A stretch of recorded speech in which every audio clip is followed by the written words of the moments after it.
news yesterday that the federal government might soon indict Hunter Biden. We covered this in the entire last hour, rather extensively. And no better person to help us unpack this than Miranda Devine. Miranda, let me kind of tell you my theory that we have here, and we've been kind of saying this for a couple months. Basically, I think this is first and foremost an attempt to try to have the FBI look cleaner ahead of the midterms. Secondly, they want to look more neutral coming into an oversight blitz that will likely happen if Republicans flip the House and the Senate, or the Senate. Also, I think it's going to put Joe Biden in a political penalty box coming into 2024 so that they can have a Gavin Newsom or someone much more likable. But kind of most importantly, I think that it is a way to try to set the table to indict Donald Trump. I think the evidence against Hunter Biden is so overwhelming, they're going to use this as a first step to then go after Trump. Miranda, what are your thoughts? Look, there's a lot to unpack there. Look, obviously, the leaks to the Washington Post, just like the leaks earlier to CNN, are part of a strategy, a game being played to shape the narrative ahead of any charges or any plea deal coming up. Now, we've known for many months that what was coming out of Delaware is always going to be a slap on the wrist, and the most obvious part of that is the fact that they never called Tony Bobulinski, who would be your key witness if you really wanted to get to the bottom of the Biden family influence-peddling scheme when it came to China, particularly, which is probably the most important in terms of our national security, definitely. So,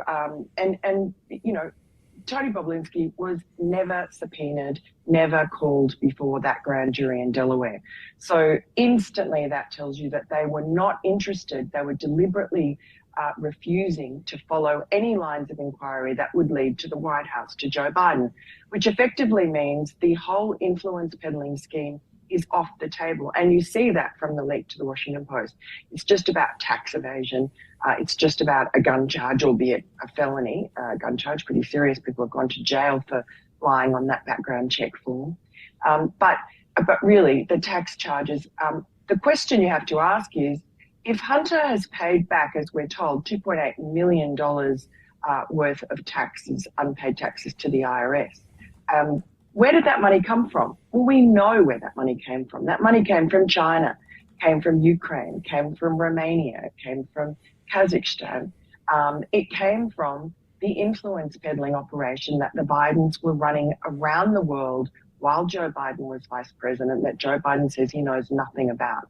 And the reason that this is coming out, I'm calling it a limited hangout, a legal limited hangout.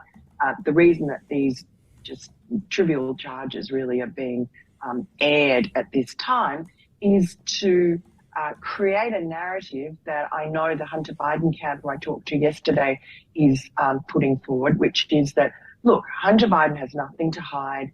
He's been investigated for 4 years. The poor guy was a drug addict. He was late with his taxes. Who wouldn't be if they had those kind of addiction problems?